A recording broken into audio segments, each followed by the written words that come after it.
allow us to begin this interaction in the following way by, first of all, once again, thanking each and every one of you individually and collectively for co-creating with us this interaction. We thank you for being willing to be ambassadors of your civilization and for allowing me to be an ambassador of mine in our representation of the Association of Worlds, of which one day we perceive you will eventually partake. We thank you for co-creating these interactions to allow us to experience the gift of your unique presentation of consciousness, so that we may also learn from you that many more ways that the infinite creation has of expressing itself within the overall existence. Before we begin with sharing, we would like to discuss a certain concept we have to some degree already discussed with many of you, the idea that your locale, which you call the Santa Fe area, has a certain kind of frequency that is somewhat different from many of the other electromagnetic vortices points upon your planet. The Santa Fe area has vibrations that are connected to similar vibrations on many other worlds. So you could say, in effect, that there are Santa Fe's on other planets. Not, of course, that as appears on your planet, but that the vibrational frequency is the same. And so, because of the law of vibration in like attracts like, you will find that the frequency of your Santa Fe area, being similar to the frequency of other Santa Fe areas on other planets, allows you to be connected to those areas in energy and in the correct state to access information from all those other areas that overlap in vibratory frequency, thus making your Santa Fe area a very active center of knowledge and information, which will only grow in the years to come. Now, beyond this concept, we would also like to discuss something which we have never really talked about before, and it may also be the entitlement of this particular recording, and we will call it electromagnetic geography. Now, this may be a mouthful if you wish to say it that way, but we will explain it as quite simple. The idea is simply that certain areas, physiologically speaking, will be representative of certain concentrations of the electromagnetic energy, what you typically call the electromagnetic field, but you're far more than that. But what we refer to as the electromagnetic field, same thing, electromagnetic energy. This field is concentrated in certain ways within the grid of your planet and creates certain effects by these concentrations. This is really a relatively simple concept, but it may be something you have never looked at in quite this way. Imagine, if you will, that you have a flat piece of ground. Imagine, if you will, a literal grid of lines upon the ground, lines that go this way, lines that go that way, similar to the grids that appear on your drawn maps. Now, imagine that you allow the ground in a certain area to rise or to sink, and in your imagination, picture the distortion of the grid as it does so. Picture the lines bending to accommodate the idea of the rising and sinking of forms, and notice that as it does so, these lines begin to intersect and bunch up in certain ways that represents concentrations of energy.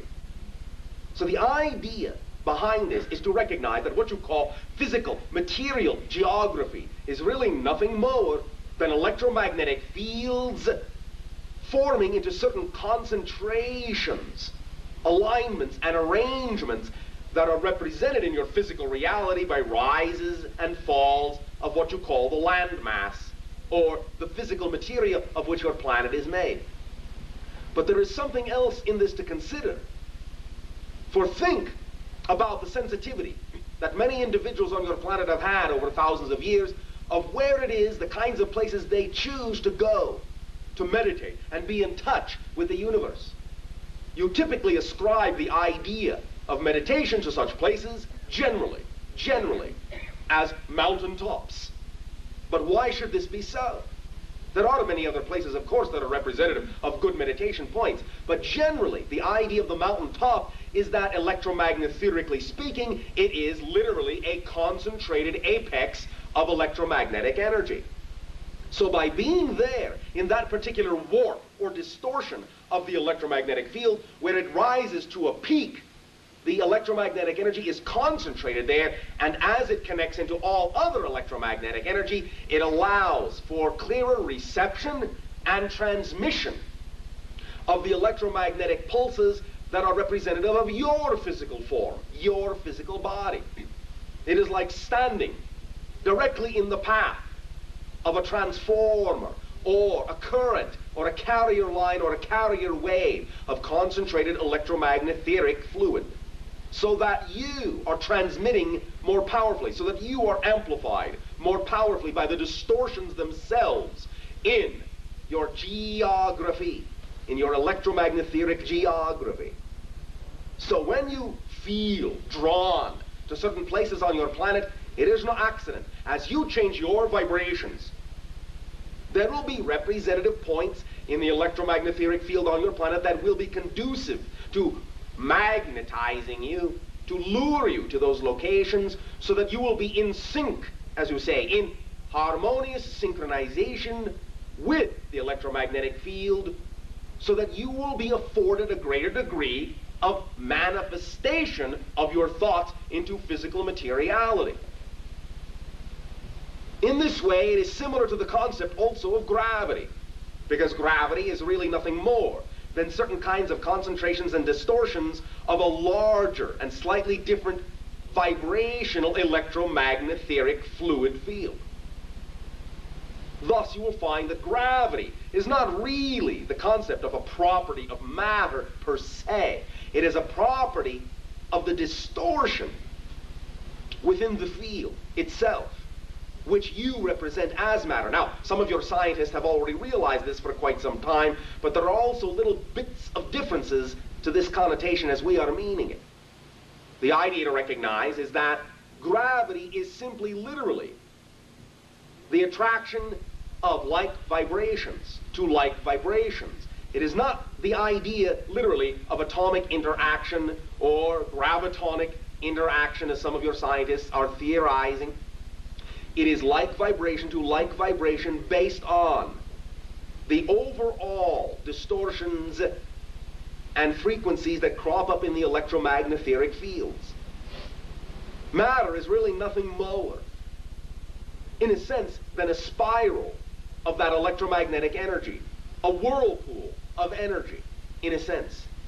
Atoms, as you call them, are really empty spaces, but it is their motion, their spin, in a sense, their cyclical motion that allows them to interact with each other in certain ways, and very often, what you call two particles are actually simply different ends of a cyclical motion, or a tube of energy spinning.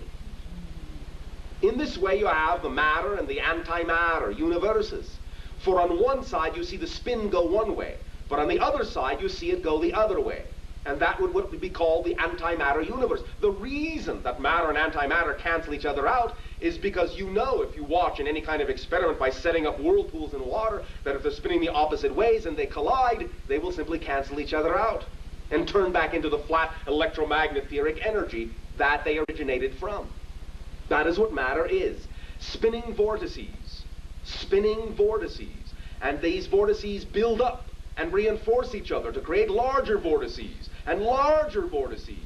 And these will have their certain vibratory patterns and will attract the smaller vortices to them to add to the overall momentum. So they use you, in a sense, to add to their momentum, and you can use them to add to your momentum and become one with the electromagnetic whirlpool and amplify yourself in that way. We have said also, in this sense, therefore, that your Santa Fe area is a very strong bubble, a very strong vortex of a very particular vibration, as we have just said, that is associated and affiliated with vibrations on other worlds. Distance, time, they mean nothing within the heart of the vortex. For again, remember, your concepts of space and time are really only felt primarily at full strength within the flatter portions of the electromagnetic grid. Within the whirlpool distortions, time and space become meaningless. And as you stay within the center of yourself, and as you are attracted to flow into the center of the vortex, or into the separate bubble realities we sometimes refer to them as, you will begin to sense a quality of timelessness, an eternal nowness, a suspension of time, a magical feeling, sometimes you call it. A spacelessness, where certain things can seem to happen that take no time, occupy no space, or occupy everywhere, or all time. It is basically the same effect. These bubble areas are concentrating on your planet now, becoming stronger and stronger and stronger because you are aligning your energy by exploring and examining these concepts of your consciousness. You are adding to the overall momentum of the ability of your planet to become totally aligned in that way through the linkage, through the network, through the web of these vortices. Every thought you have, every belief, every emotion changes the eddies and the currents of the ocean of this electromagnetic fluid. You are immersed in this ocean. In fact, you are made of it. For you yourselves are nothing more than concentrations of that fluid, physiologically speaking. Your consciousness itself originated this fluid and crystallized out of it your physical representational selves. You are made of yourselves in that sense. Self-supporting, self-reinforcing, self-perpetuating, self-accelerating. You are homogeneous, and any differentiation you experience is because of the particular patterns of vibrations you impose upon that fluid and the crystallizations that result therefrom. But if you understand that you are doing this, and you understand that the differences are your creation, you can dissolve those differences and have immediate impact over many things that heretofore may have seemed like remote occurrences or remote objects, because it is all made of you. It is all extensions floating within the sea of electromagnetic fluid that is the physical version of your consciousness. Once again, remember, we remind you, your consciousness is not in your body. Your body is in your consciousness. You are dreaming yourself as physical reality. You can dream whatever dream within that dream you wish. We thank you for allowing us to remind you of this in return for the gift of your sharing. We ask you now, in what way may our civilizations be of service to you? You may begin with sharing. Good evening. Really split apart there. Can you not attract assistance in this? I have. And? Oh, well, the countries I've gone to, the assistants have been real different from the way I would want my children to be taken care of. Can you not attract an assistant to go with you? Well, how would they get paid, and how would I then make enough money to really make it worthwhile? I wouldn't make as much money. My. So you mean that instead of making $1 million, you would only make $900,999? I don't make that much money. Would you like to? Well, I'd like to be able to support my family. I see. Then why not include the assistant as a part of your family, and you will automatically attract situations that will allow you to make enough money so that you will be able to pay whatever you need to pay and still feel like you have enough for yourself? You mean have my whole family go with me? Sure, why not? And then have the whole family be the experience? Yes. And know and trust that if you define the whole idea in the proper way, according to what you have attracted as an assistant and as your family to be with you, that you will then attract yourself into situations that will provide you with the sufficient degree of abundance to support all of you. Well? Well, then the faith and the trust, I guess. Oh yes, the faith and the trust, I guess. To be able to Yes. But you already have faith and you already have trust. It's just a matter of what you put your faith and trust in. Uh-huh. Now, if you choose to continue to put your faith and trust in a reality that you don't prefer, Right. then of course you will continue to get that, as you know. Right. But if you redefine and explore the possibility of defining your reality in the way we have just described, or some way similar to that, you will get the reality that will support the definition you are putting out. You're not putting out that definition, so how can your reality support you? How can you expect it to? You're not putting out that vibration. But if you believe that what you need is some sort of a traveling nanny, for lack of a better term, that you feel comfortable with, that has a good rapport and a vibrational connection to your children and you, then you can attract such. And in so attracting, you will recognize that it is somebody who will be a part of your family, and you can travel as a unit in that sense. And then everyone will be happy getting everything that they need. Possible? Yeah, so traveling doesn't have to mean breaking up. Absolutely not. Absolutely not. Again, remember, your reality is as you define it. There is one definition that says traveling causes stress and breakups in families. That's one reality. There is another reality that says we can all travel together happily and abundantly. Which do you prefer? Well, don't say well, because obviously you haven't chosen the second one yet. No, I haven't. All right then, which do you prefer?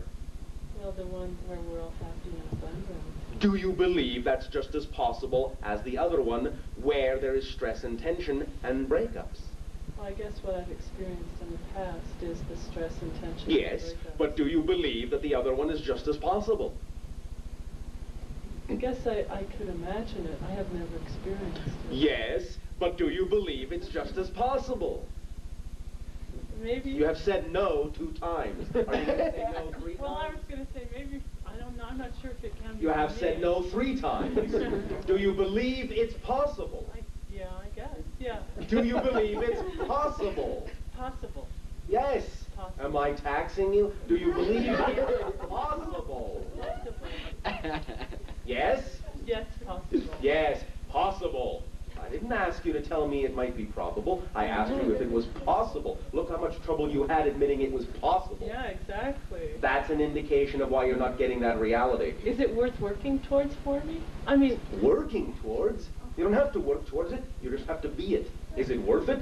How can you say that when you know that the definition of that reality will bring you everything you say you want? Isn't that worth it? Yeah. You're not sure. I know. You don't believe it. You don't believe it. Because your society has drummed it into you that your past experience is more valid than anything you could imagine. May I remind you of something? please. Oh, thank you. Don't want to force it on you. Will you play along with me? Will you repeat after me? Okay. Loudly, Okay. boldly, like an artist? Yes.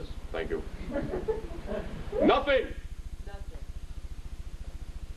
No. Nothing! Nothing. That'll do. Nothing Nothing is too good to be true. is too good to be true.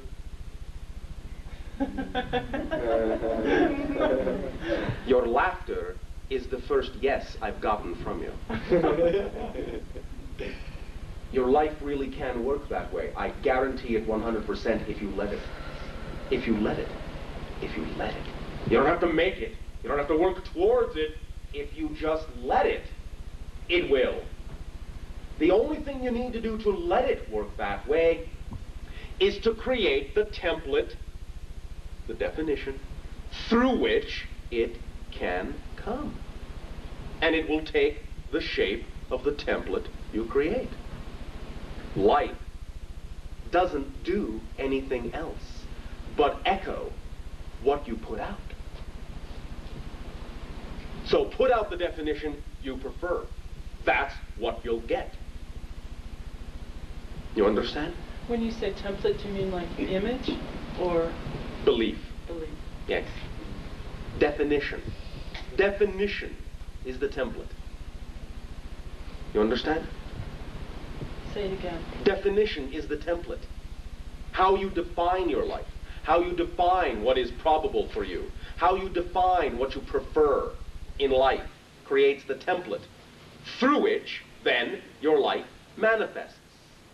The template is you, because your life manifests through you. Life does not happen to you, it happens through you. You understand? Yeah. Life does not happen to you, because life is not outside. Life happens through you. Everything you experience out there is being created in here.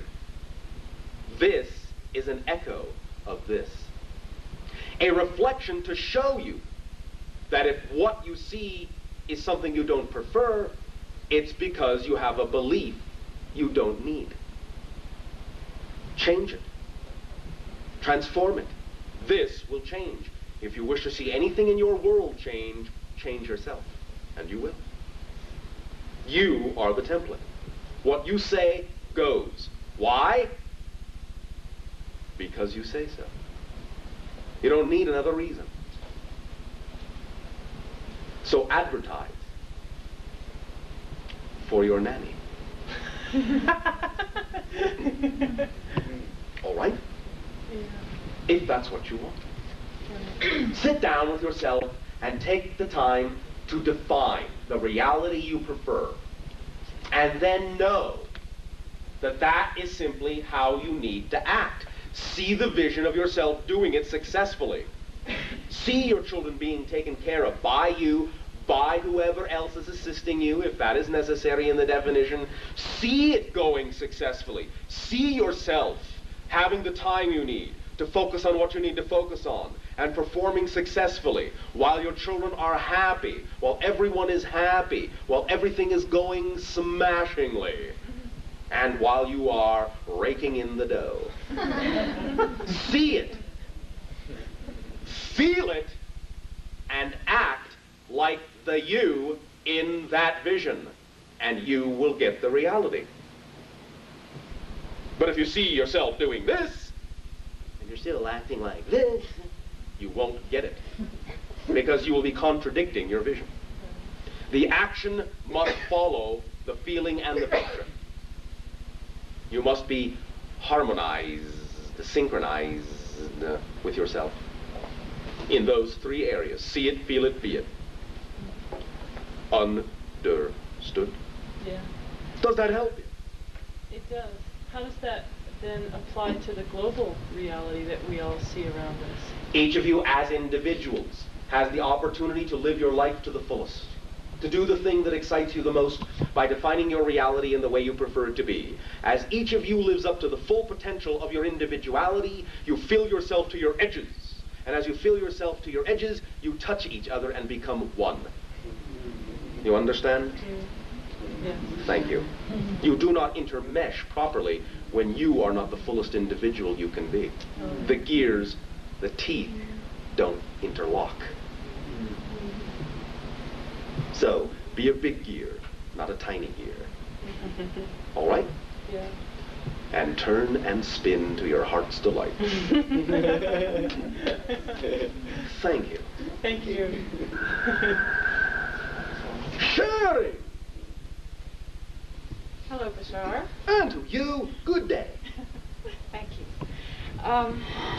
My 18-year-old daughter is very, very heavy, and she's so heavy that I feel great concern for her physical health and for her physical mobility and for her social mobility as a result of the weight that she carries on her body. And my question to you is, how, as a parent, do I find the intersection between accepting her totally and loving her totally without perpetuating or enabling a condition that I feel and believe is dangerous and damaging to her? And you are already in the understanding that this is not in your terms a physiological effect? How do you mean? Medical. Medical. Well, we have, doctors have said from the time she was very young that apparently she has some sort of genetic coding that, in which she very efficiently metabolizes everything she eats. And, but they say diet works on the short term. We've been through everything. What you are saying then is there is no medical reason for the condition. Well, not a specific one that we have discovered through a physician. What you have said is that if she metabolizes efficiently, then technically speaking, the weight should not be there.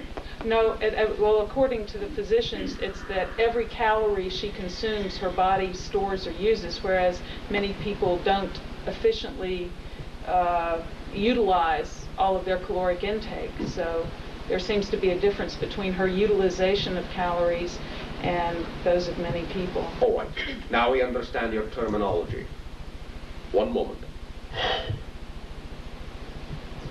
What does the child enjoy doing in life? Well, actually, she would be great in a harem, nibbling on Turkish delights. She's not much interested in the outdoors. She loves shopping, artwork, creative pursuits.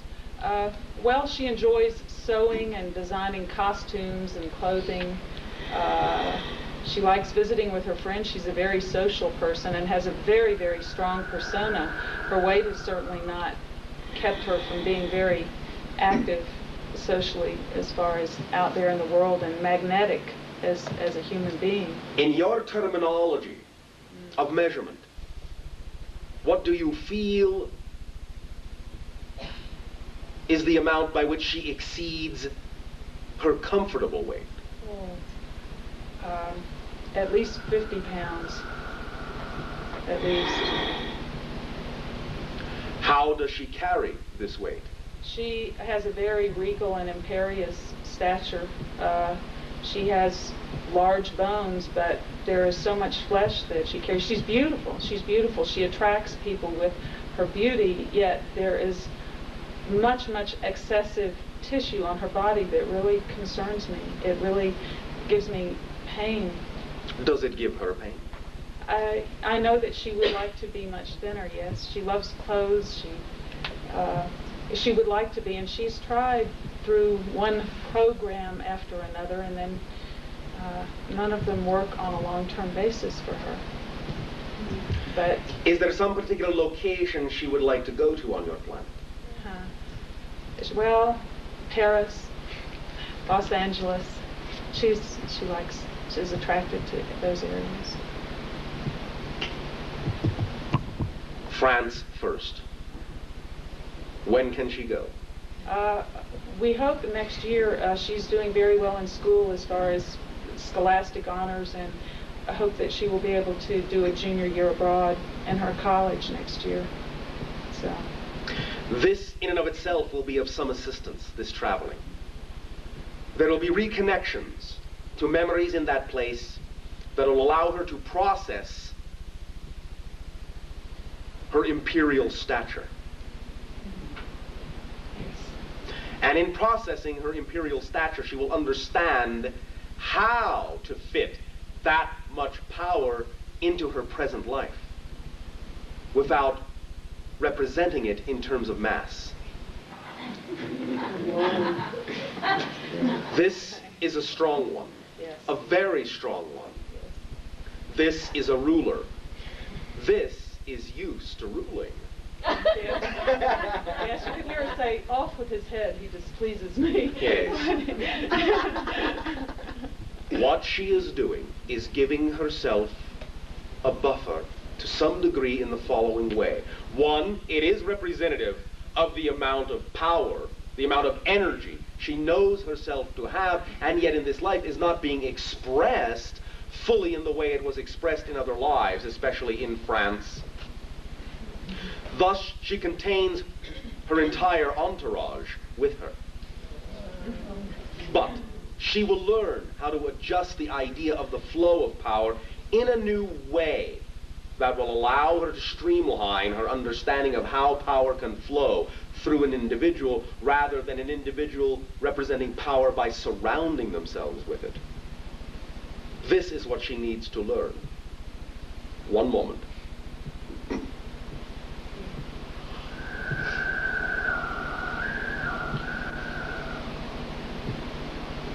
Is she musically inclined?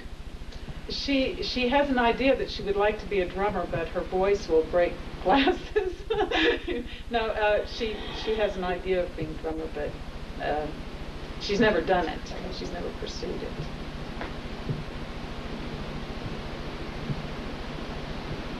One moment.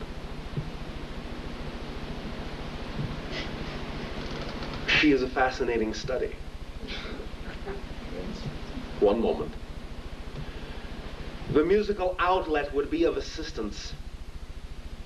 It will teach her how to channel energy. And in that channeling, she will allow some of what she retains as mass to be converted back into energy and to flow. The vigorousness of what she has chosen is to some degree an indication of her strong desire to do this and her impatience with this on some level. Because she wishes to feel that she is back in touch with her natural center of power and is to some degree frustrated by not understanding why she doesn't fit. Or I'll put it this way, because this is really how she sees it. She doesn't understand why the reality of the present day doesn't fit her. Yes. That's quite true. She must learn to rechannel the concept of the imperial energy into something of a different nature. Going to France will assist in this.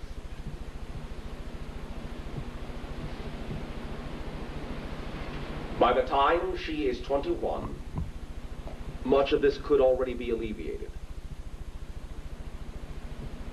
You understand? Yes, even though she's carried this since she was It quite does young. not matter. It is the timing of what is going on that we are describing now, and that journey that will put her in touch with certain ideas and people that will assist her in other ways. We would simply recommend and suggest that if she is approached by individuals in that country who are attempting to help her reduce the weight through some sort of technique specifically for that purpose, that she avoid them. When she encounters individuals who will simply interact with her and share with her their fire of creativity and their passion for life, she will begin to learn how to channel her energy in ways that will allow her to feel that she still is acting on a royal level without having to have the idea of the royal entourage or the royal scenario, politically speaking, in order for her to feel that energy. And, Yes? Well, I find that I, as a parent, have great passions and interests which actually she doesn't share. I love the outdoors. I love Yes. to be active in sports and so forth. And we've lived in many places in the world together. Yes. And it seems that I, as an individual, am not successful in sharing my own childish enthusiasm. To her, she seems much older than I in that sense. Well, in a sense, to some degree she is, but also we are seeing a little bit of, well, no offense, pompousness here. Yeah. Because again, she is used to ruling and is offended by the idea of having to indulge in common practices. Yes. The taking up of the drums is, in a way, though it will be constructive for her form of throwing a royal tantrum that is acceptable. She also does really need to find her own way to beat her own drum. And I, as a parent, cannot give that to her. Oh no, and you don't have to. And but back to originally that the juncture between accepting and enabling. I do not have to feel that I am enabling her perpetuation of her condition by accepting how she chooses to live and her choices. Is that? No, not really. But you could, if you wish, if she is open to it, discuss what we have just said. Yes. Now, we would recommend one possible outlet That also may help her focus. She may or may not choose to find this enjoyable, but it is a possibility. We are sensing that there may be an open door within the area called archery. This may be a royal enough sport for Her Highness.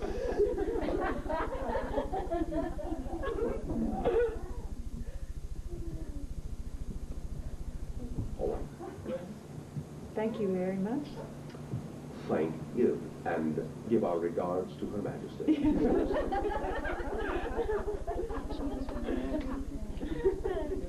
Shannon. Hi, sir. And to you, good day. For quite some time I've been feeling like I am half remembering, half forgetting memories that are stored in my cells. It feels like libraries or records. Yes. It feels like a very ancient lineage. Yes, you are connected to some degree to an Atlantean thing here. Also Lemurian. But there are other ramifications and other connections. Do continue. Okay, it feels feminine to me. It feels like I'm trying some way to connect with those memories, with that lineage, and to bring it forth. And in this personal records search, it also feels like I'm connecting with records stored in the earth consciousness. Yes. And they're trying to link up and come through somehow. And I don't quite know how to facilitate that coming out. Has your imagination provided any manifestation or indication of what direction this idea of information release could go in? Yeah, with writing, it does, and with sound. Yes. Have you begun to write? I write in a journal, and I'm feeling very strongly like I'm supposed to start writing through a computer or some way to just get the thoughts out. Yes. But they're not really my thoughts. Some of them are Oh, my yes, thoughts, they some are. not. Okay.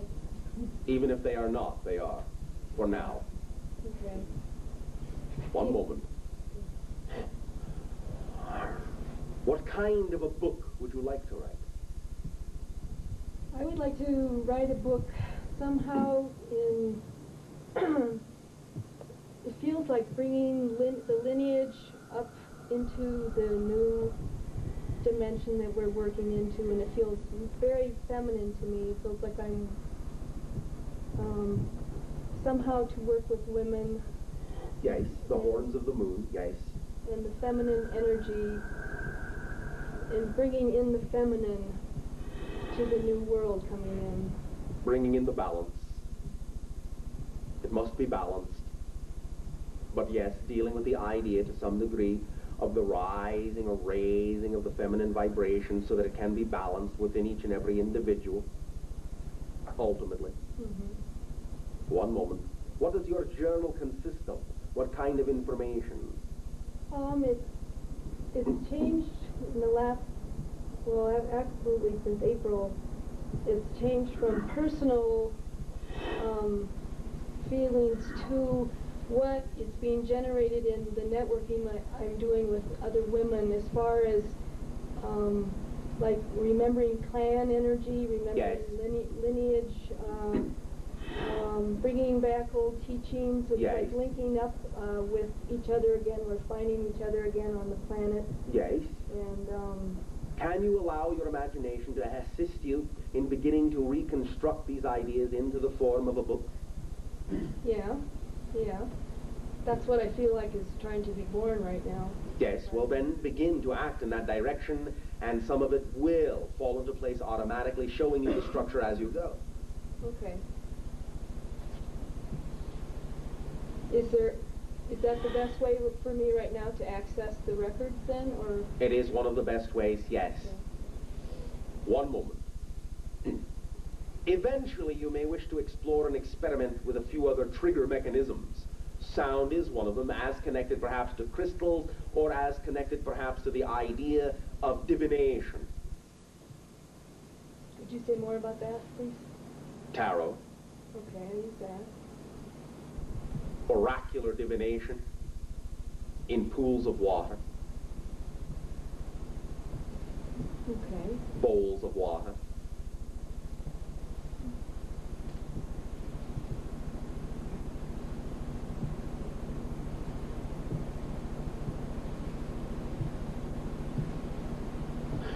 Reading of the herbs, reading herbs, herb reading, not herbology, herb reading. There is a whole other level to the understanding of the symbology of herbs, and you can read them in a similar fashion to the tarot, if you will learn how to revive that art.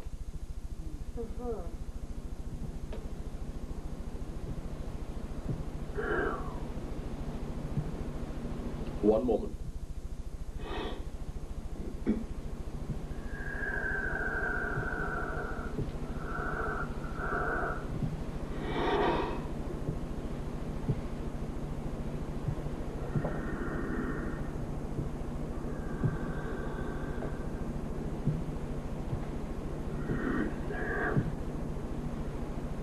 There will be other kinds of experiential journeys that you can undertake, but for now, these will be the best methodologies available to you in this moment. Okay. Does that assist you? Yes, it does. Thank you. Thank you very much.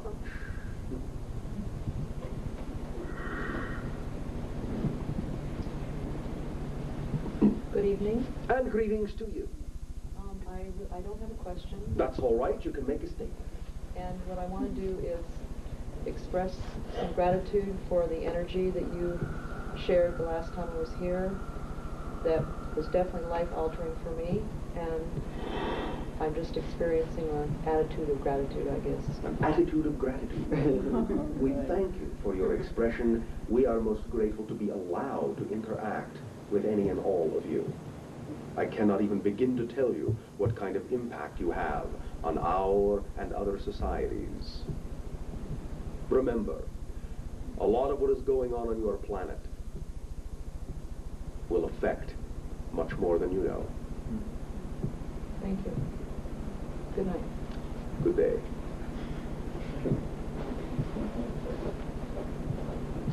And Bashar. And to you, good day. I'm not sure if it's a question or just something I would like to say or ask you to speak about. All right.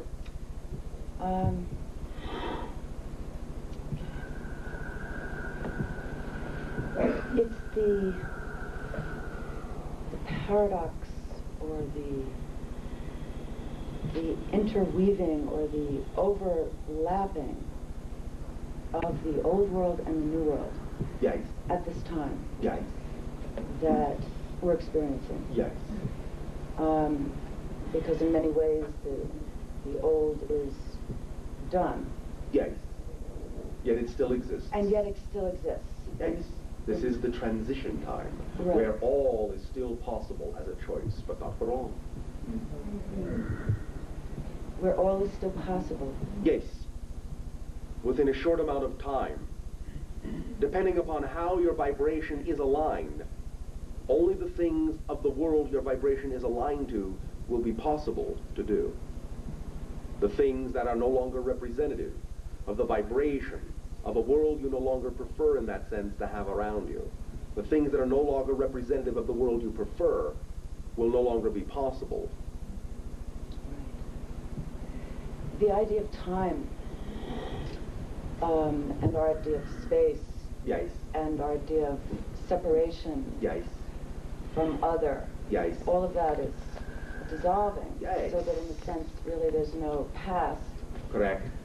And you know, I guess I just would like you to talk more about the experience of living in the moment and being because basically it's the new world is really something that we are. Yes.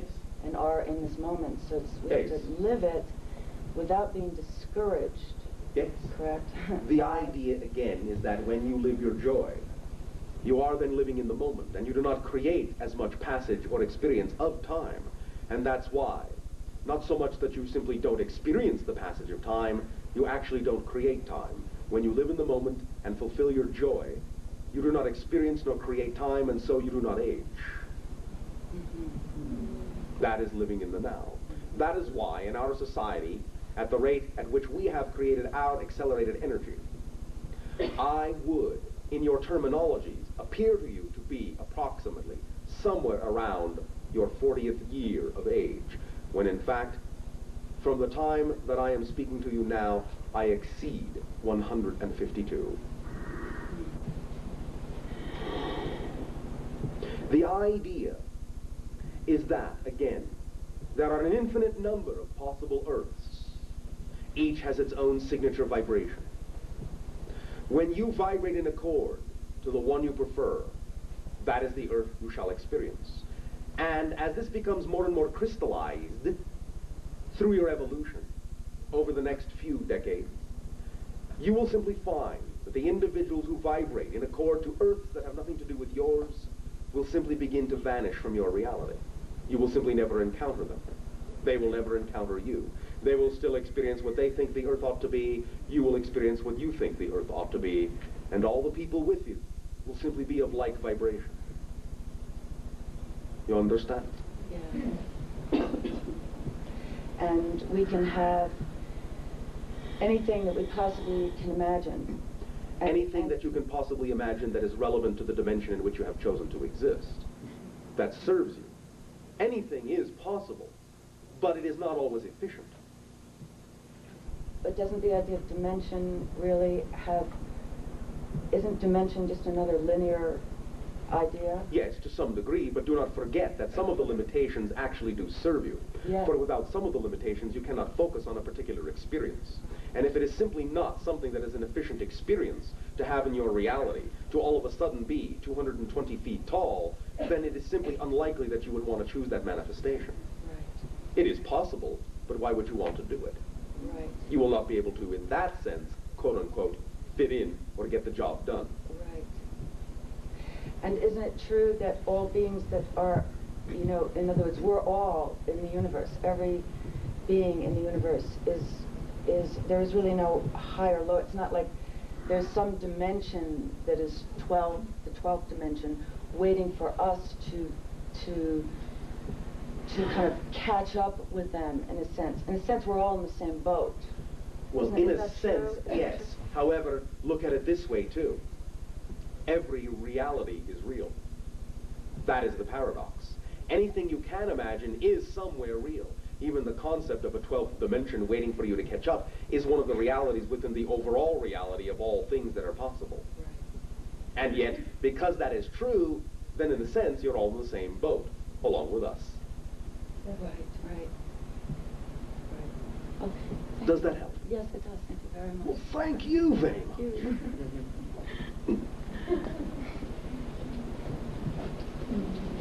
Hi, Bashar. And good day to you. I just have something to talk to you about. All right. Let's talk. I came across some information the last few weeks that has caused me a lot of anxiety, and I just want to hear what you have to say about it. Oh, all right. Well,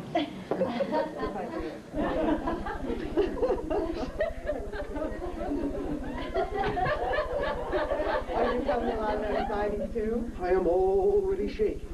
Okay. Well, perhaps this information is all wrong and crazy. I don't know. I really don't know. Okay.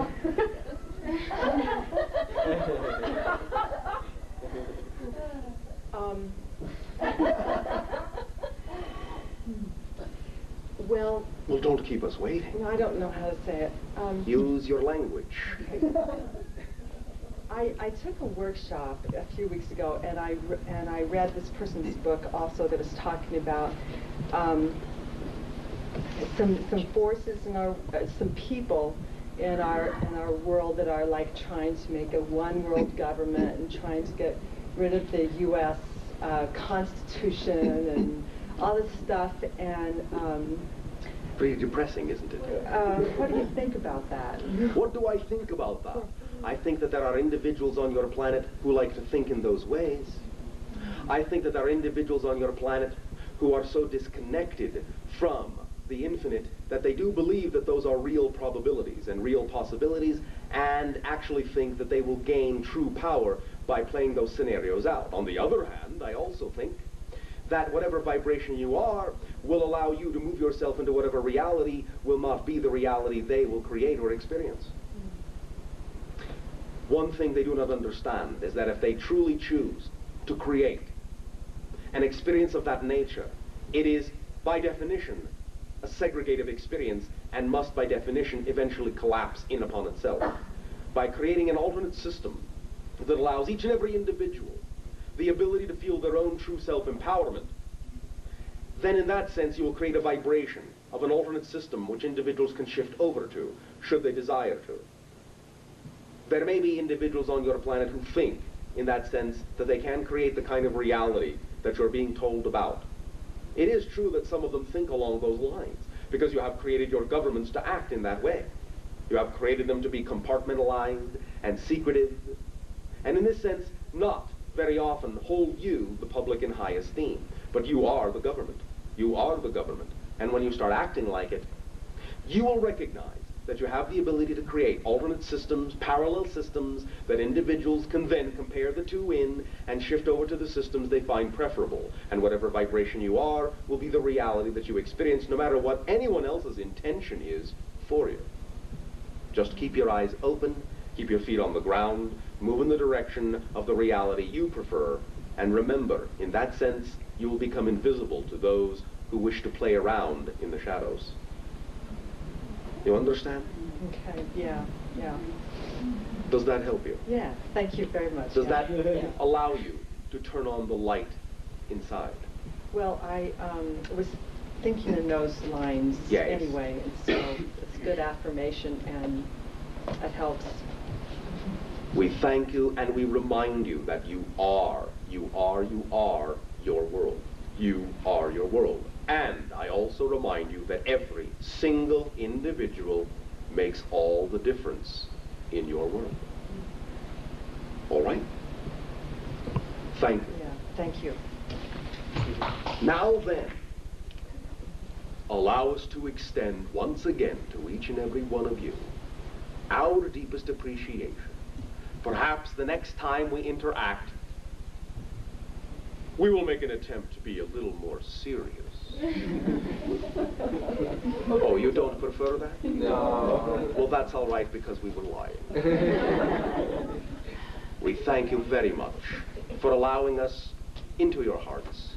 We thank you very much for allowing yourselves to be open so that we may experience all that you really have to offer. You really are quite special. So are you. Thank you. Once again, the gift and the pleasure has been in our direction. A very loving and energetic and joyous and creative and exciting and above all passionate dream life to you all. Good day.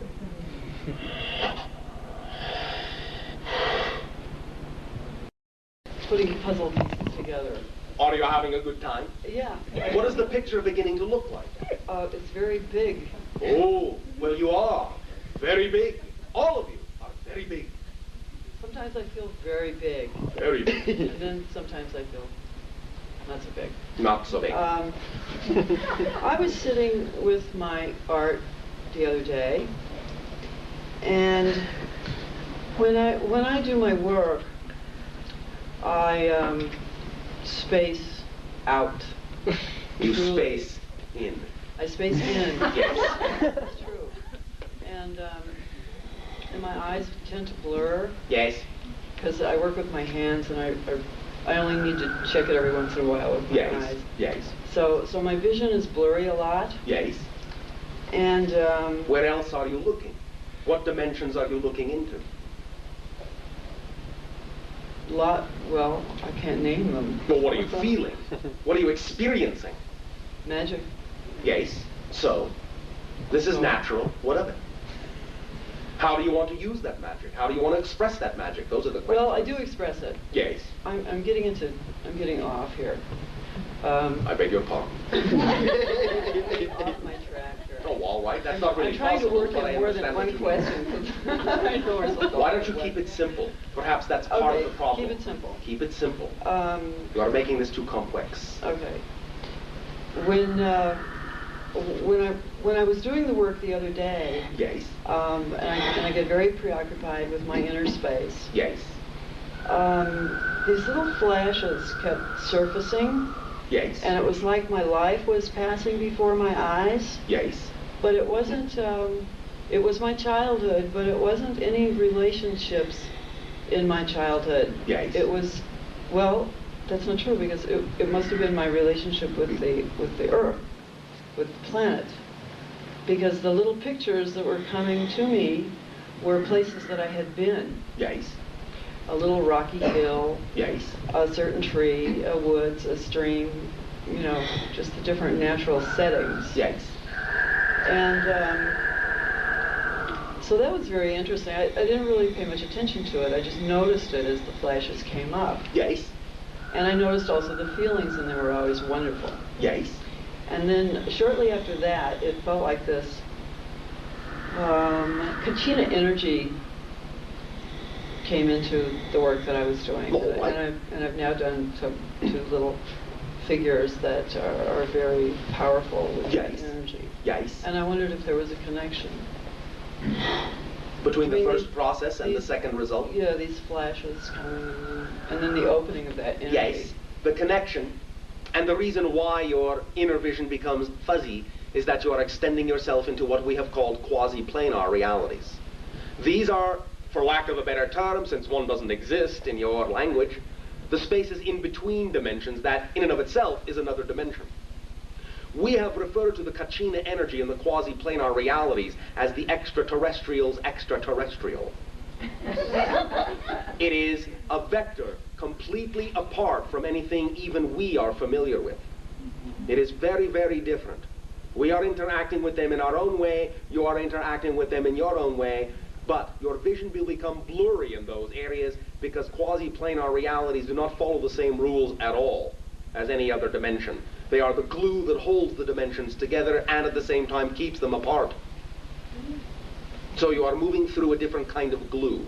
You are extracting bits of information in a way that you can express in your reality. Of course, those are symbolically representative and not literally representative of what you call or recognize to be the Kachina consciousness.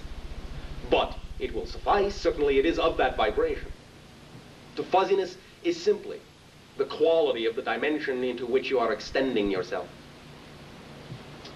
But I can't seem to come out of it sometimes. I mean, I'll walk out of my house and I'll, to do my gardening or something, and I can't see. Everything is blurred. I can only see within a range of a couple of feet from my eyes. All right, all right, all right. One moment. How do you feel about your planet? I love it dearly. I enjoy it. All right, one I think moment. it enjoys me. Yes, oh yes, one moment. One moment. When you do this,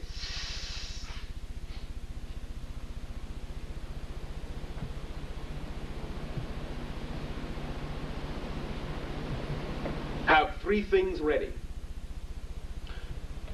Three things ready for your emergence from that zone.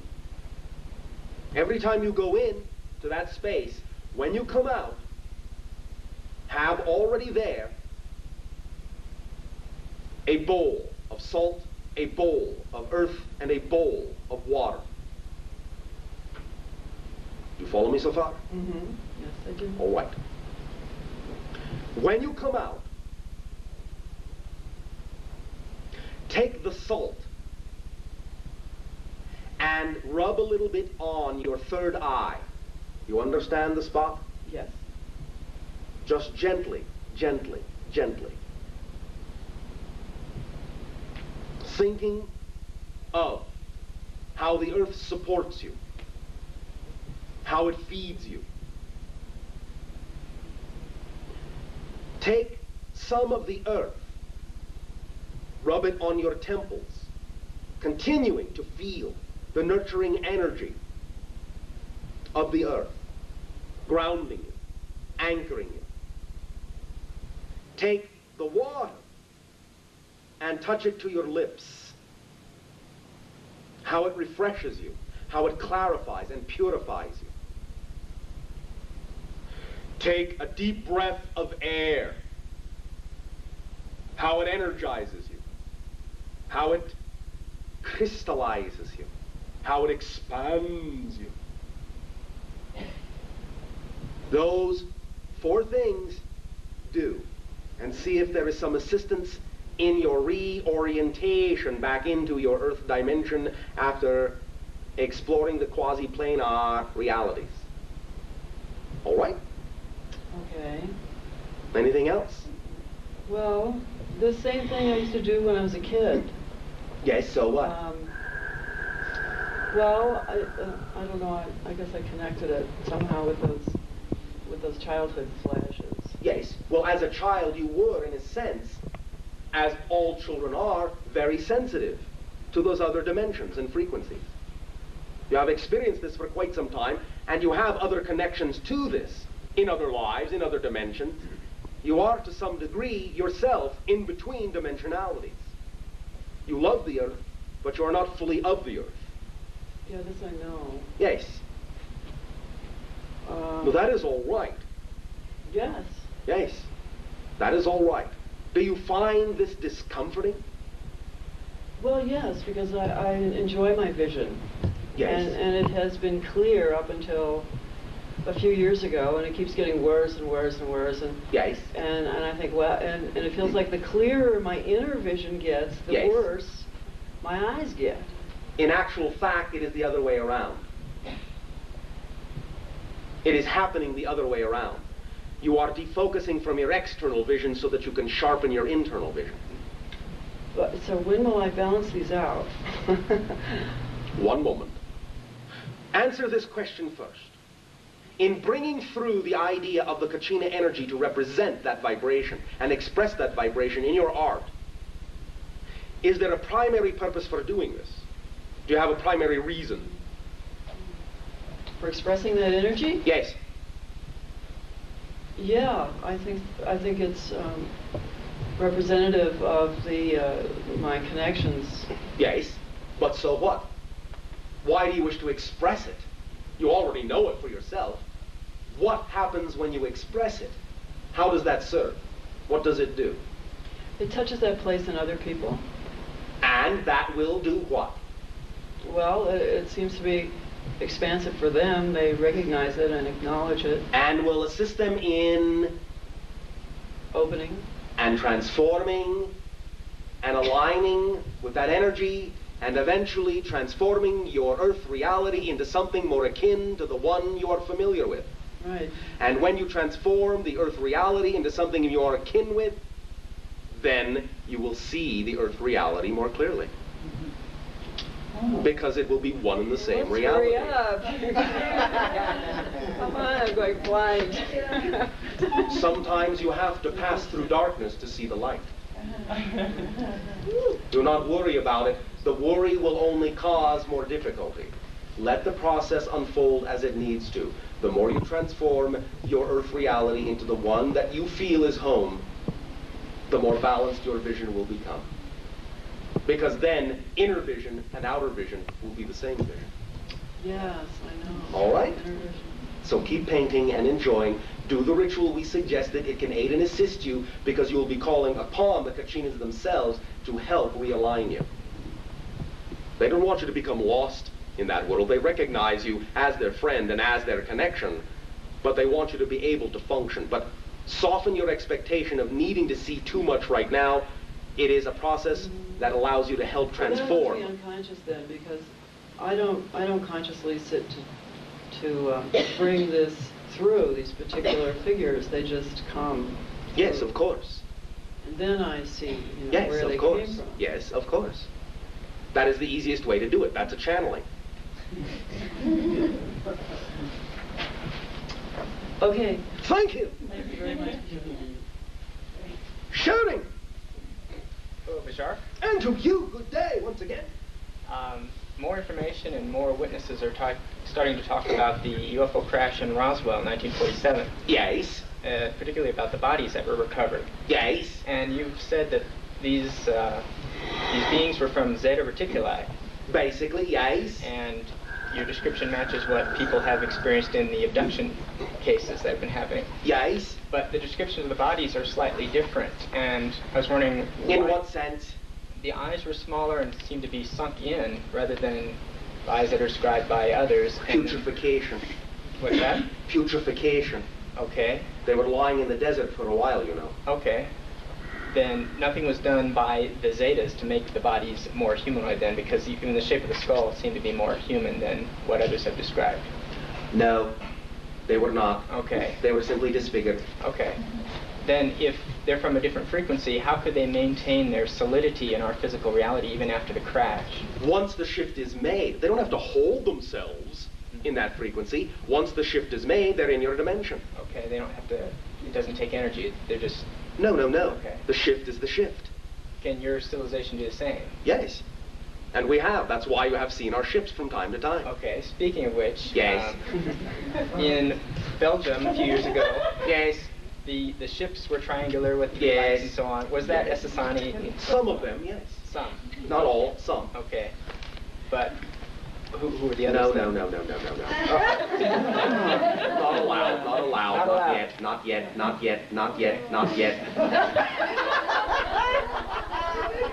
Although I will tell you this, because I know how much you like puzzles. You already have delivered by us in various encounters, in various exchanges of this nature, in various sessions, you already have enough information from us to figure out who the other ones are. Oh, no. Okay. I'll take that challenge. Thank you. Thank you. You can also let your friend help you with that. Thank you. Yes, all right. Thank you very much. Sharing. Hello, Bashar. And to you, good day. Oh, big sigh. Well, I have so many questions, but... You also have many answers. Yeah, I do. That's All true. right. What do you wish to discuss? Okay. Well, I'm just wondering, there's all these pictures in my head that are like a lot of fear that I've had in my life. About what? Just really, just a lot of different things. Name one. The one Okay. that is most feared. Okay. An image comes to my mind about 20 years ago when I used to smoke pot sometimes, marijuana. We understand. Well, We did not think you meant kitchen utensils.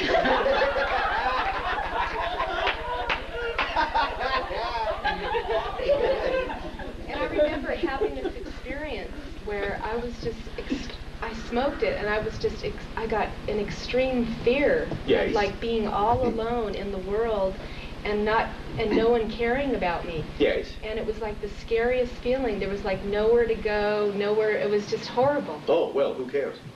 I know. well, Just kidding. Certain flashes come, you know, and it's really ridiculous because it's like there's this part of me that's going through all this really strange fear stuff, and then there's this other part of me that knows the truth, but yet I don't know where all that comes from. All right. Remember, as you expand your consciousness, you will become more aware of the negative possibilities at the same time you become more aware of the positive ones.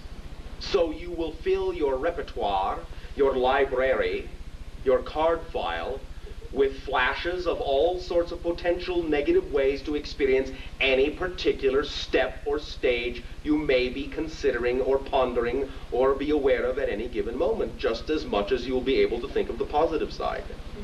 So in creating certain experiences in your past, and in gathering yourself back together now, in literally remembering yourself, you will scan all the potential ways you could choose to either react or respond to any given concept that now plays out in your consciousness.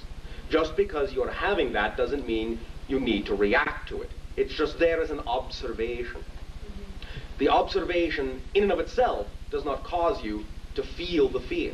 It is simply your assumption that somehow those things are coming back or somehow have power to manifest. That is what is causing the fear reaction. It's just an observation. Let it be just an observation. You understand? Yes. Does that help you? Yeah. Can I just ask another real quick question? I don't know, can you? I'd like to. Oh, all right. If I may, thank you. About 16 years ago, Yes. I was in Maui, and I saw, the sun was just setting, and it was rather light out, and I saw a ship didn't seem like it was that far away, and I could see a lot, the shape and the colors. Define. Define it? Yes. It looked like a Pleiades ship as far as what I have seen pictures and what I've heard. But I was with about 10 other people and nobody else saw it but me. That is not uncommon.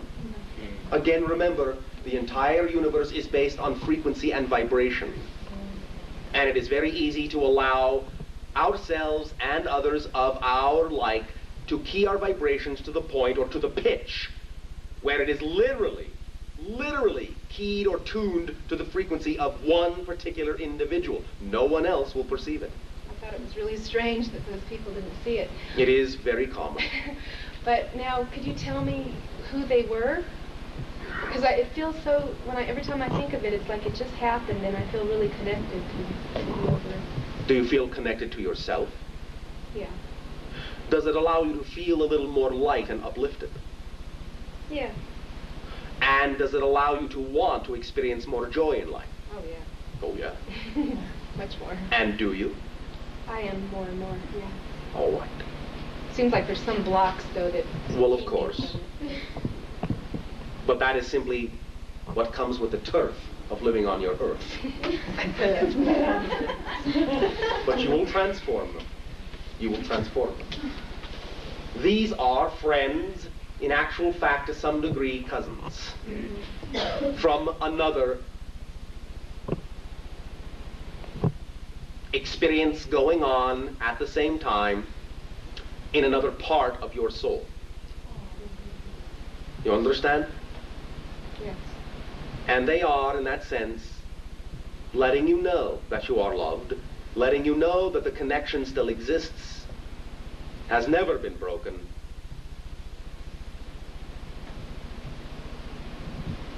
Do you have plans to go back to that area? Oh, I go there a lot. I love it. One moment.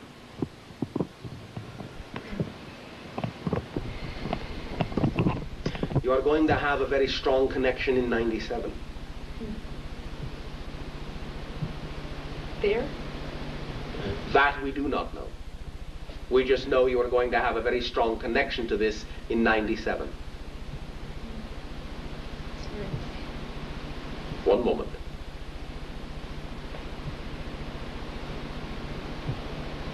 How do you feel about children? Oh, I love them dearly. I have one.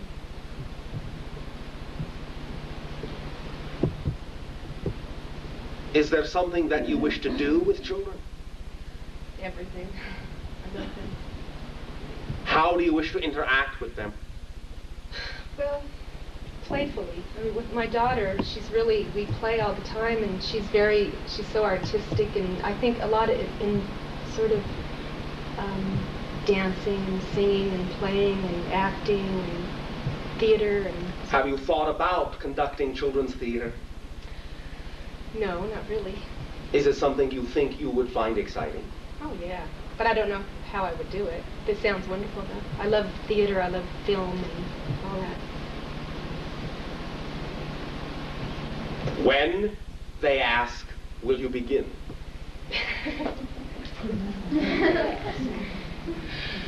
Well, I'm open to doing it now. Do you have in your imagination any kind of indication whatsoever as to how to take the first step? just saying that I would do it, I'm sure that... The first step. First step. Not statement. Step. The first step. Well, no, not necessarily, no. Do you have a picture in your mind? Choose the one that excites you the most. Do you have a picture in your mind of this most exciting thing? Do you have a picture of yourself doing it? Well, Can you see yourself doing it? I really like television a lot. All right. Can you see yourself doing it? Yeah. Can you see the shows you would create? I can see somewhat of what I would create. I could see All right.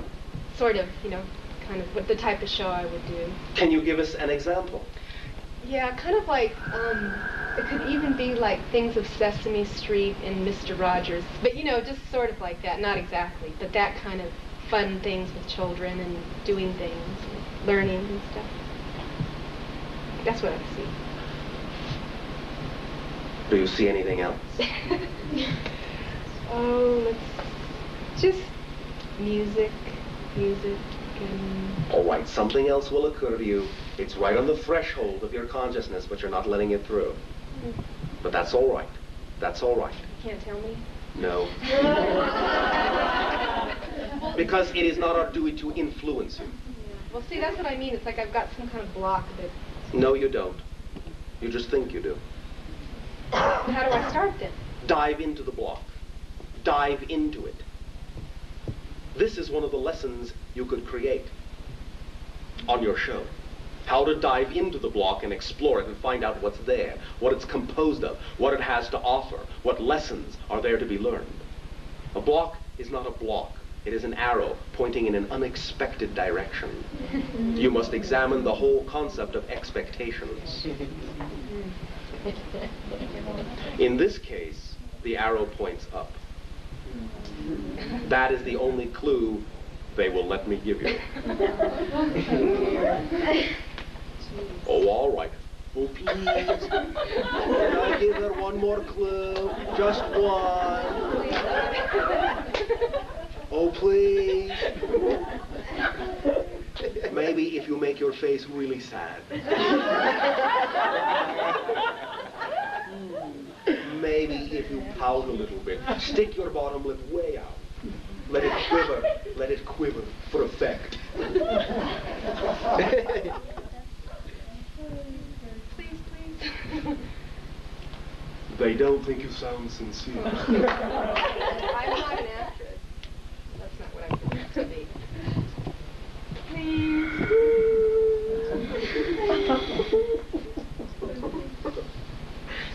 Please. One moment. They are discussing something.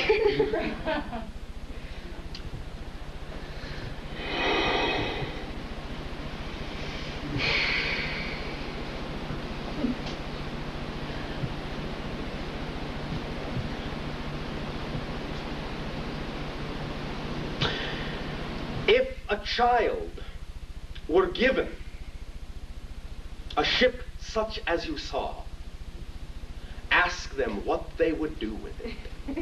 Oh, that's great. Thank you. Well, I just have to say one thing. I have this book right now, one of your books that I'm borrowing. And my daughter, there's a picture of the ship, you know, the couple pages of the diagrams of the ship. And she, every time she sees that book, she says, ship. And she makes me show her those two pictures. And also the other one of the beings. You mean to tell me you made me beg them for information you already had? Well, there goes my reputation. There goes my standing in the club. Manipulated by a human.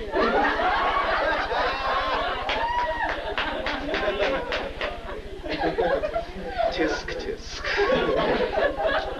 Task. Do you get the picture? Yes, I'm beginning to see. Yes, you are. There. Yes, you are. Especially since now those two, putting two and two together makes some sense. Thank you. Thank you. Thank you, Bashar. You're most welcome. Have fun. You have lots of help, you know. Bashar, Yes! you have answered 6 questions from 6 different people.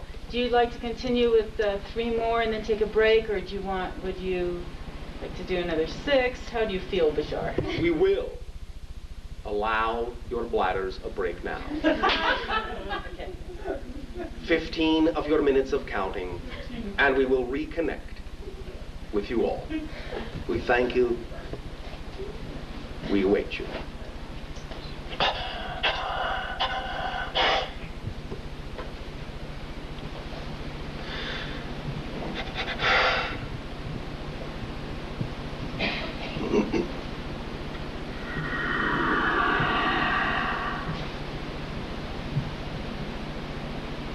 I don't say continue. We're sharing.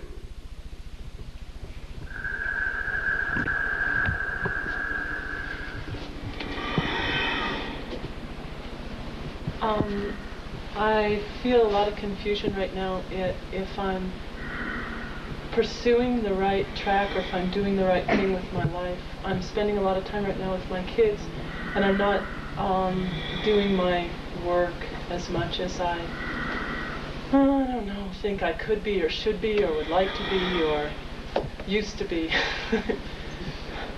Well, and good day to you, too. Hi, I'm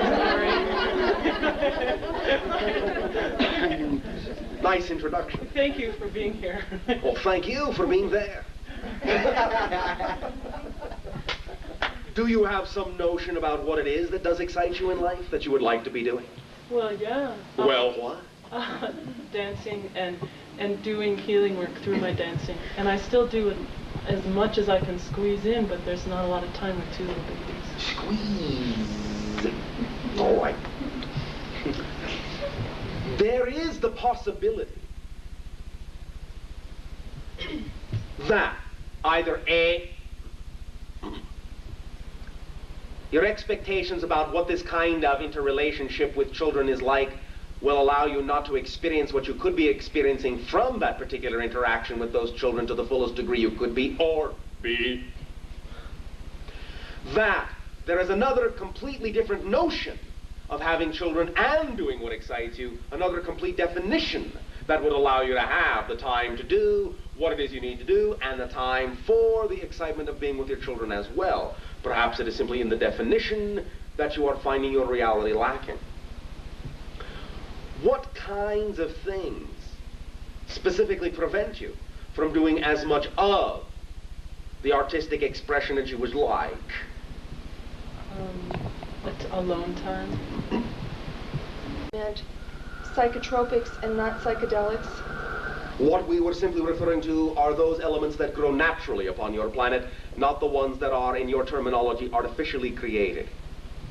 Can you differentiate for me whether you're talking about natural psychedelics or natural psychotropics?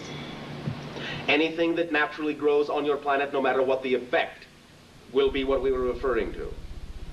And what is the best way for me to explore what are the appropriate natural substances to use in this exploration? You can talk to someone who is experienced with it already. We refer to those individuals on your planet that are referred to as shamans. You can find your own shamanhood as well, of course, in whatever process you care to seek that in. But there are already many individuals, especially in what you call your indigenous native cultures, who are already very proficient at the understanding of exactly how to use these substances, because their culture to begin with did not allow them to forget their connection to nature. And thus they instinctively understand what it is they can do and how it is they can use them to progress their understanding of their connection and experience of the infinite. Thank you. Thank you very much. Sharing. Hello, Bashar. And to you, good day. I recently made a new friend, and I like him a lot. But what did you make him out of? No, man.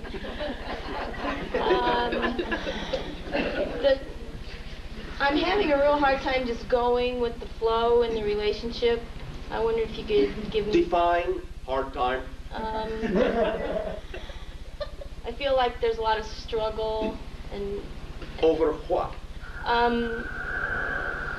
the circumstances are that he's married to someone who would not appreciate me being in his life. It doesn't really bother me, but... Why would they not appreciate you? Well, in this society, if you're married, you're not supposed to have another person of the opposite sex be too friendly. I see. Understand, first of all, that many of these things are being explored and experimented with on your society in ways that reflect new understandings of integrity. What is missing is two things: communication within yourselves and communication to each other. Remember this as a primary fundamental principle. Anytime, anytime, anytime, all individuals involved in any relationships are doing their best to be their true natural selves, all things will mesh in the way they are meant to. Now, this does not mean that it has to manifest itself that way in what you would call multiple interactions. Doesn't mean it has to be that way. But simply it will be clear to everyone involved as to what it is that it ought to be if everyone is being allowed to be their true natural selves, if everyone is allowing each other to be their true natural selves and does not bring into the relationship the fears that exist about what it is you think you ought to be and what it is you think they ought to be. When everyone is being their true natural selves, everyone fits together and works together and has clear vision, in no uncertain terms, about the reasons for why they are interacting with each other and what it is they are actually supposed to get out of those interactions. Many times in your society, as we interact with many of you, we have come to realize that you go into relationships already with the baggage of expectation about what you think the other person ought to be, rather than allowing them to be what they are in the relationship. Most relationships, fundamentally anyway, are for the purpose of having reflections of who it is you want to be, of allowing the other person to reflect to you what it is you need to know about yourself so you can determine who it is you prefer to be, and providing the same service for them, rather than molding them into what you think they ought to be, supporting what it is they need to be. And when you do this for any individual, allowing them to be their true natural selves, and they also doing the same service for you, you will find your natural place, your natural level, your natural balance with each other, and the kind of relationship that is representative of your natural self will all of a sudden be readily apparent to you, but only with honest communication within yourselves and honest communication among yourselves, because you cannot deny that if an attraction is there, you must explore why it is there. Now, sometimes, of course, the attraction can be there for negative reasons, because you might be running away from facing certain portions of yourself and using the attraction as a denial mechanism. But on the other hand, sometimes you can actually be genuinely attracted for very positive reasons that are representative of the next stage of your process, and there are pieces of information in that relationship that you really need to know. But as long as you communicate at every step, to the best of your ability, the idea of exactly why this is happening, if it is representative of a true, honest feeling, then at least everyone is informed as to what is going on, and they can make their decisions based on who they want to be as to whether or not they wish those relationships to continue in those forms or whether they wish to transform them. But communication is the key within yourselves and with each other. Okay, how do I communicate with myself? By asking yourself why this is happening. What are the real reasons for the attraction? What are you getting out of it? What are you learning about yourself? How are you serving that individual? Are you only, in a sense, reinforcing issues of denial? Or are you really doing something that is representative of bringing yourselves into a higher state, of truly supporting each other to be who you really are in love, expressed in any way, love expressed in any way? Many times you will find that when you really understand why you are in the relationship, sometimes the things you think the relationship is leading to all of a sudden become, in your mind, clear that they don't have to go that way, because you are finally being honest with yourself about why you're there, or what it is you expect to get out of it. And then you can see for yourself whether the expectations are really representations of judgments or feelings or fears of lack within yourselves. The idea is to first approach this idea with clear communication, Asking yourself, why am I attracted? What is it I'm getting out of this? What is it I'm learning about myself? Find that out first, and then engage the other individuals in dialogue. Find out why they are co-creating with you that scenario. There's got to be a reason for why it exists that way. What purpose does it serve?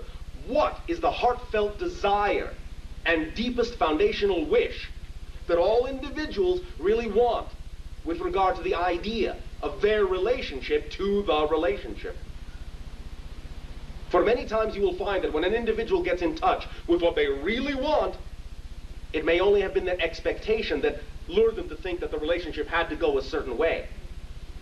They may find that they don't want to even be in the relationship any longer once they understand what they really want, and they can then have used the relationship to simply show them what they needed to know so they can get on their way.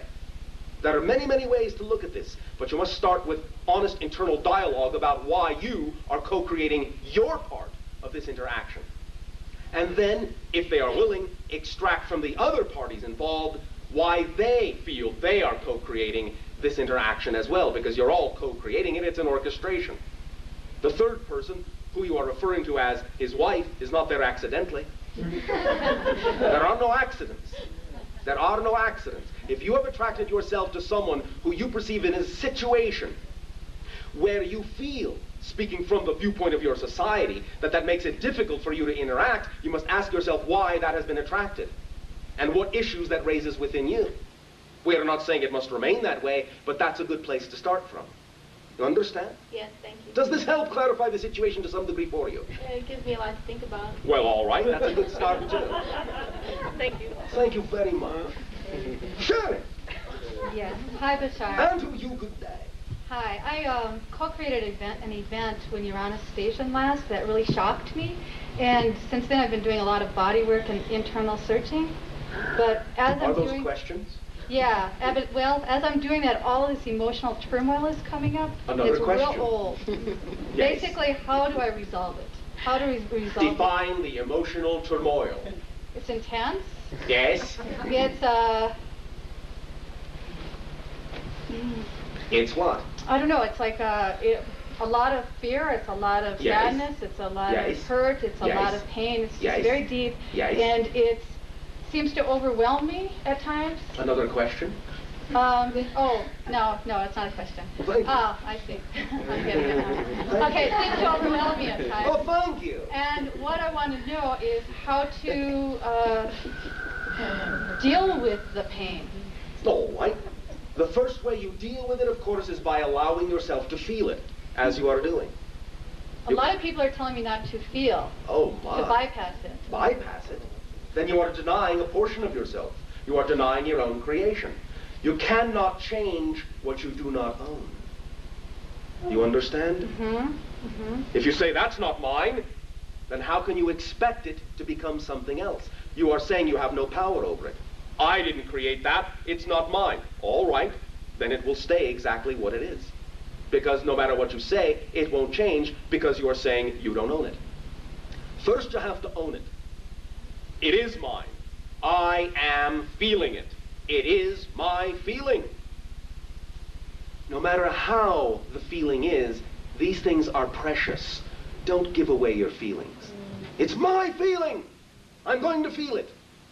Don't tell me not to feel it. It's my feeling. Have your own feelings. If you don't want to feel your feelings, don't feel them. But let me feel my feelings. They're mine, not yours. Now, first stage, feel it. Feel it, just feel it. Let yourself be real with the feeling. Acknowledge that it is the reality you are creating at the moment. For some reason. For some reason. You don't have to know what it is immediately, but you know it's for some reason. You will be able to learn something from it. It is going to be able to show you a piece of yourself you heretofore were not aware of. In revealing that piece of yourself to yourself, it is going to allow you the opportunity to integrate that piece of yourself within the total you, and that is what spiritual growth is all about. Remember, the living and the feeling and the experiencing of your life, however it manifests, is first and foremost the greatest act of spirituality you have. Because you created your life from your spirit. You understand? Yes. All right. Are you feeling a little bit better? Yes, I am. Thank you. Now, as you allow yourself to feel, as you acknowledge, as you know it does serve your reasons somehow, those three recognitions right there will allow the feeling to begin to transmute and evolve into what it needs to evolve into, and it will begin to disgorge information into you about why it is there. You understand? Yes. Simple process. Simple process. Allow yourself to have the feeling, acknowledge it as yours, allow yourself to know it is there for your reasons, and it will begin to impress upon you why it is there and what it is you need to learn about yourself within that idea. Then you will begin true growth, you will begin true mastery, and eventually then, as you allow these things to filter through you, you will process them, you will integrate them, and you will arrive at the place of choice, where then you can begin to realize that you no longer need to react to the situations of your life, but can respond to the situations in your life. Reaction's negative, response is positive. Responding means, ultimately, when you allow your feelings to be there for whatever they are, when they are there, you are learning to live in the now. You are not in denial. Denial fragments you and creates the idea of searching in the future and lamenting about the past. Be in the now. Be in the now. Your present place is your point of power. The present is your point of power. Stay in the present. Stay in the feeling. Let it be what it needs to be. As you do that, you will gain more and more practice with this idea of trusting the now. That it is delivering to you what it needs to. That you are experiencing what you need to really go where you want to go. The more you take that attitude with it, the more you will transform the energy from a negative experience of emotionality to a positive experience of emotionality, and you will arrive, as we said, at the place of choice, wherein, in being in the moment, you will start to respond to the situations in your life by not automatically feeding into them a negative meaning that you have been taught they represent. You will instead have the time, give yourself the opportunity to know that the situations as they occur do not fundamentally mean anything on the surface. It is up to you to decide, unconsciously or consciously, what meaning, at least in style, you wish to ascribe to that situation. And in ascribing a certain meaning to the situation from the place of choice, you then determine what kind of an effect you get out of the situation. But you don't arrive at the place of choice, that neutral place of choice, until you allow what is going on in your life to be exactly what needs to go on, and allow yourself to feel the feelings you're having. This is the evolutionary process of freedom and responsibility. The ability to respond rather than reactability. You understand? Yes. Is this helping you? Very good. Do you feel the vibration changing? Mm-hmm. Mm-hmm. Now, is there some other aspect of this you wish to examine and explore? What I do in my mind, when I turn my mind in on itself, Yes. It's very, like when someone attacks me, I take the attack in as if I'm attacking myself. Of course. Of course. No one can attack you without you creating your counterpart within yourself and attacking yourself. And how do I change that? Again, remember this. There are three absolutes, three laws of creation. Only three. Not two, not four, three. You exist, the all is one, the one is all. What you put out is what you get back. If you have the idea of buying into the fear vibration and you give off the fear vibration, I am a victim, I am not worthy, I am not powerful, I am helpless, I am vulnerable to attack. Vulnerability is a weakness, not a strength. That vibration attracts you into situations that will reflect to you in no uncertain terms that these are the kinds and qualities of beliefs you are unconsciously carrying around. And so you get the exhibit of an attack to reinforce to you that this is what you're giving off.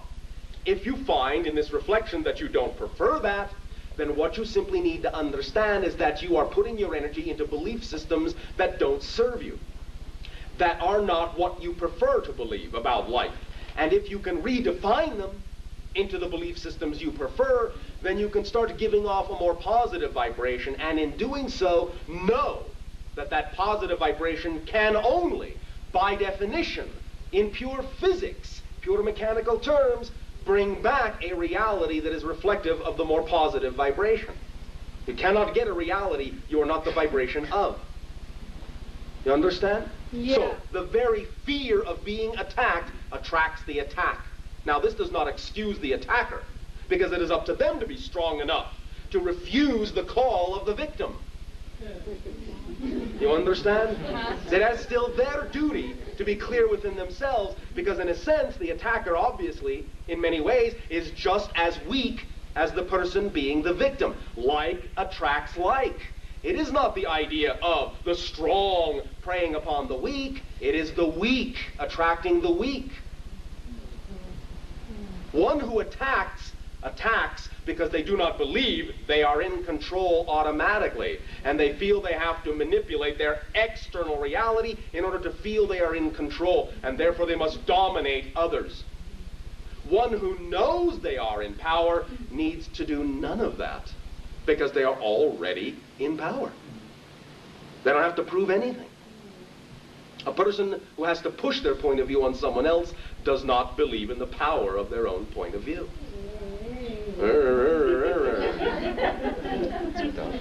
So, knowing that and understanding the physics of this, it can lighten you up. You can go back into your self-empowerment. You can realize that the fear itself does not have to transmit into judgment. That the fear itself as a pure emotion will not prevent you from doing what you need to do. It will still give you the ability to work within yourself in the way that you need to define what beliefs you would have to have in order to have the fear reaction instead of the joy response. You're saying it's okay to have the fear, to feel the fear fully. Yes. It's when you start being afraid about having the fear, start worrying about having the fear, start judging yourself for having the fear, that you start creating the vibration that reflects itself as a negative reality. The pure fear in and of itself does not attract a negative reality. It's all of the accoutrements you attach to the fear. The pure fear will never stop you from doing anything. And if you understand that, you will act through the fear, discover what it is showing you, and transform it instantly into excitement. Remember, excitement, joy, passion. Fear, anxiety, doubt are the same energy. You experience it on the positive side when you have faith in yourself and live in the now in a constructive, responsive way. You experience the negative ideas when you doubt yourself and live in your life in a reactive way, scattering yourself across the time stream. You understand? Yes. Does this help you? Yes, it does. Well, thank you. Thank you. Very much. Thank you very much.